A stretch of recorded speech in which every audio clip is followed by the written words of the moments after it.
Case light அப்படின்ற ஒரு வார்த்தை நமக்கு தெரியும். அப்படின்னா என்னன்றது நமக்கு தெரியும். ஆனா இந்த வார்த்தை எங்கிருந்து வந்துச்சுன்னு தெரியுமா?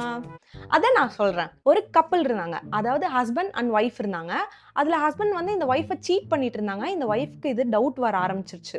ஸோ ஒய்ஃப் வந்து இத முழுசா கண்டுபிடிக்கணும் அப்படின்னு நெனைக்கிறப்போ, ஹஸ்பண்ட் வந்து ஓகே இவ கண்டுபிடிக்க போறா அப்படின்னு நெனச்சு டெய்லியும் ஒரு விஷயம் பண்றாரு. என்னன்னா, இந்த சீமெண்ண விளக்கு மாரி இருக்கும்ல, அத வந்து கம்மி பண்ணா வெளிச்சம் கம்மியாகும். இந்த மாதிரி டெய்லியும் பண்ணிட்டே வராரு.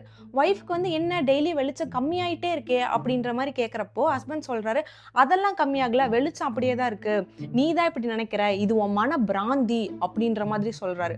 ஒய்ஃப்க்கு ஒண்ணுமே புரியல. என்ன நான் யோசிச்சுட்டு இருக்கேனா? நானா இமேஜின் பண்ணிட்டு இருக்கேனா? அப்படின்ற மாதிரி யோசிக்க ஆரம்பிச்சுட்டாங்க. ஸோ இதே மாதிரியே கொஞ்சம் கொஞ்சம் விஷயமா பண்ணி, இவங்கள பைத்தியம் அப்படின்ற மாரி ஃபீல் பண்ண வச்சு, அவங்கள தற்கொலை பண்ண வச்சதுக்கப்புறம், அந்த ஒய்ஃப் கிட்ட இருக்க சொத்தெல்லாம் எடுத்துட்டு போயிரலாம். அப்படின்றது தான் இவரோட மாஸ்டர் பிளானா இருந்துச்சு. இது எங்கிருந்து வந்துச்சு அப்படின்னா, 1930ஸ்ல கேஸ் லைட் அப்படின்ற ஒரு படம் ரிலீஸ் ஆச்சு. அதிலிருந்து வந்த டெர்ம் தான் இந்த கேஸ் லைட் அப்படின்றது. இப்போ நம்ம மேனிபுலேட் பண்றது தான் கேஸ் லைட் அப்படின்னு சொல்றோம். அப்போ அவர் அப்படி கேஸ் லைட் பண்ணிட்டு இருந்திருக்காரு.